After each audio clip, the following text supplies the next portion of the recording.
सादर प्रणाम साथियों। तो आज हम अपने चर्चा को आगे बढ़ाएंगे और आशा करता हूँ कि आप अपने जीवन में खुशहाली का मार्ग प्रशस्त कर रहे होंगे।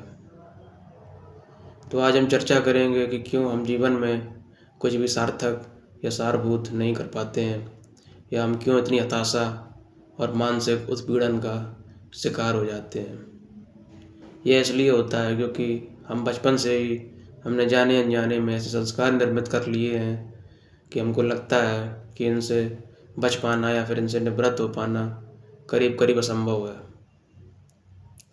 क्योंकि ये समाज की ऐसी व्यवस्था है या फिर ये व्यवस्था ऐसी है कि हमको ये अपनी पूर्ण निष्ठा को स्वीकार भी नहीं करने देती है और ना नकारने देती है, और ये हमको ऐसे मंजर पर लाकर खड़ी कर देती है कि हमको लगता है कि यहाँ से निकल पाना करीब करीब असंभव है।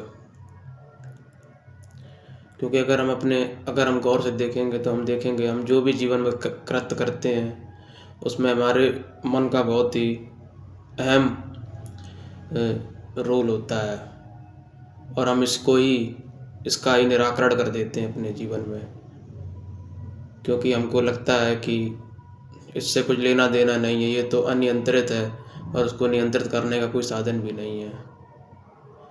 लेकिन अगर हम अपने अध्यात्म मार्ग की ओर चलेंगे या फिर अपनी भारतीय संस्कृति की ओर चलेंगे तो असल में यही एक चीज़ है जिसको साध कर व्यक्ति अपने जीवन में बुलंदियों को छूता है, या फिर अगर ना भी छू पाए तो वो अपने भीतर एक ऐसा रूपांतरण कर लेता है कि समाज उसको एक अलग ही दृष्टि से देखने लगता है, क्योंकि उसके व्यक्तित्व में एक आभा झलकने लगती है।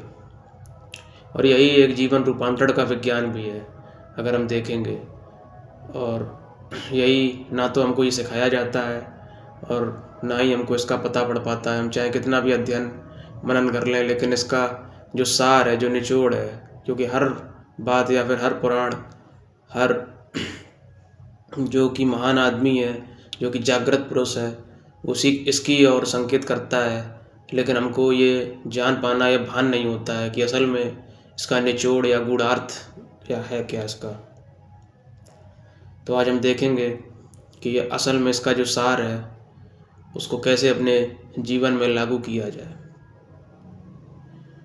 तो हम देखेंगे हमारा जो मन है वो असल में है क्या।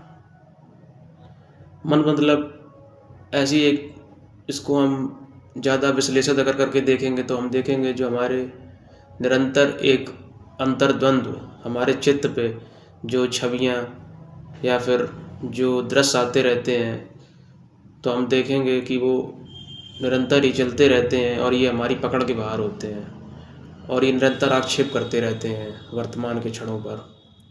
हम जो भी करने जाते हैं या फिर आगे बढ़ते हैं तो हम देखेंगे तुरंत हमारा मन पीछे खींचने लगता है, या फिर कुछ ऐसे विचार फेंक देता है कि हम तुरंत संकुचित हो जाते हैं या फिर हम तुरंत बैकफुट पे हो जाते हैं। तो ये क्यों होता है और इसका काट क्या है। असल में हम देखेंगे कि हमने एक अपनी छवि या फिर हमने अपने जीवन में एक केंद्र निर्मित कर लिया है और हम अपने शरीर पर ज़्यादा केंद्रित हो गए हैं, क्योंकि असल में अगर हम गौर से देखेंगे तो शरीर से ज़्यादा हम चेतन तत्व हैं, या कि देखेंगे कि शरीर का हमको भान कैसे होता है, प्रतीति कैसे होती है इसकी।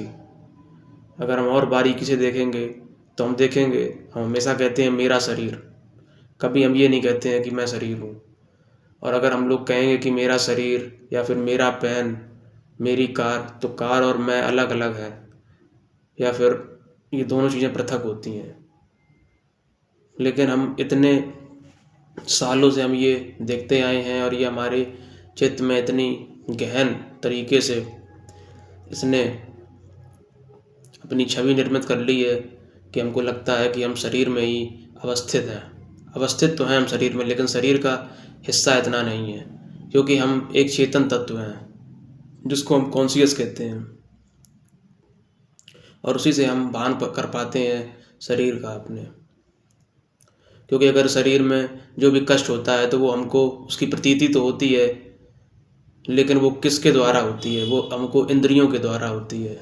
जो कि सेंसेस होते हैं, और इन्हीं से अपना जीवन हम देखते हैं। बाहर की जो भी संसार में घट रहा होता है वो हमको इन्हीं से भान होता है। और इनका जो कहते हैं कि जिनका जो संचालक होता है वही हमारा मन होता है, क्योंकि मन को इसी के द्वारा प्रतिविज्ञा होती है, इन्हीं पांच द्वारों के प्रभाव से। तो हम देखेंगे कि असल में अपने मन को सुदृढ़ कैसे करें। तो हम देखेंगे कि हमें अपने मन का अवलोकन करना होगा।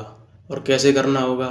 हमको अपने विचारों का, अपनी भावनाओं का, जो जो हमने निर्मित कर लिए हैं, इनको एक बहुत ही गहनता से, हमको निरपेक्ष भाव से, दृष्टा की भांति हमें इसका अवलोकन करना होगा। और वह कैसे होगा? जब भी कोई हमारे मन में विचार आता है तो हम उससे भागे नहीं, क्योंकि असल में जो चीज़ है हम उससे भागते हैं, पलायन करते हैं, तो वहाँ पे हम अपनी ऊर्जा को बांट देते हैं। और अगर हम ऊर्जा में बांट देंगे या फिर विभाजित कर देंगे तो उधर पे द्वंद्व पैदा हो जाता है, और वो संघर्ष को जन्म देता है। और इसलिए यह निरंतर संघर्ष चलता ही रहता है हमारे चित्त में। और यही हमारी मूल भ्रांति है।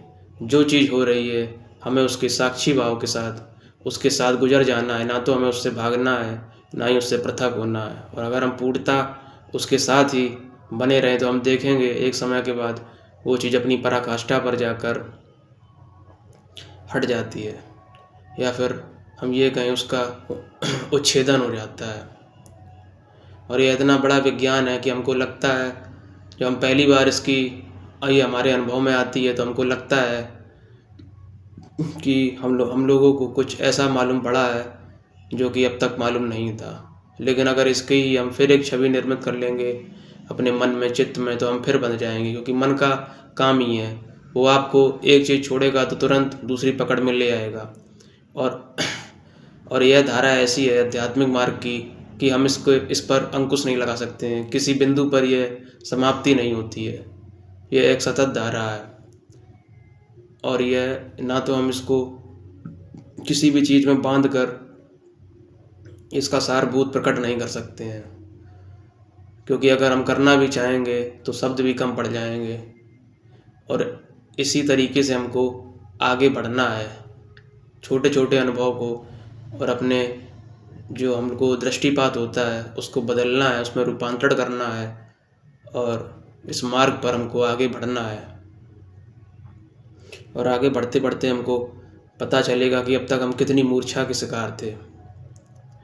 और जैसे ही कुछ चीज़ों या कुछ अनुभूतियों की आपको झलक मिलेगी तो हम देखेंगे कि हमारा पूरा ही जो दृष्टिकोण है जीवन के प्रति वह बदल जाएगा। और हम देखेंगे कि अब तक किस तरह हम लोग शोषण का शिकार रहे, या फिर किस तरह हम लोगों को इतना संकुचित कर दिया गया था।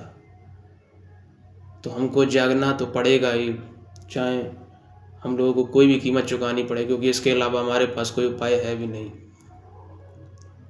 नहीं तो हम शोषण के शिकार बने रहेंगे। और इसको ही विवेक कहा जाता है, क्योंकि जो दर्शन होता है, दर्शन मतलब देखना, जो देख कर सीखते हैं।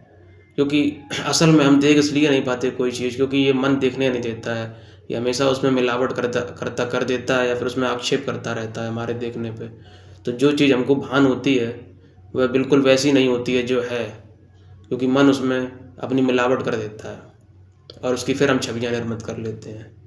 और यह इतनी सूक्ष्म तल पर होता है कि हमको लगता है कि हम लोग सही दिशा पर जा रहे हैं, लेकिन नहीं। और इसका प्रभाव बहुत ही बड़ा होता है। ये होता ज़रूर सूक्ष्म है, लेकिन इसका प्रभाव बहुत ही आत्यंतिक तौर पर होता है। तो इसलिए हमको इस पर बहुत ही ध्यान देने की ज़रूरत है, और हमको अध्ययन करना पड़ेगा और संघर्ष करना पड़ेगा। और संघर्ष तो पूरा जीवन ही है, लेकिन जब तक संघर्ष मज़ा में तब्दील ना हो तब तक इस जीवन में कुछ भी हासिल नहीं होगा। और यह व्यक्तिगत अनुभव से मैं ये सब बातें कह रहा हूँ, क्योंकि मेरी जो कसौटी या निकस पर कुछ चीज़ें खरी उतरी हैं, तो उसी को मैं आप सब लोगों से साझा कर रहा हूँ। आशा करता हूँ कि आप इस पर ध्यान देंगे और अपना जीवन का उत्थान करेंगे। धन्यवाद।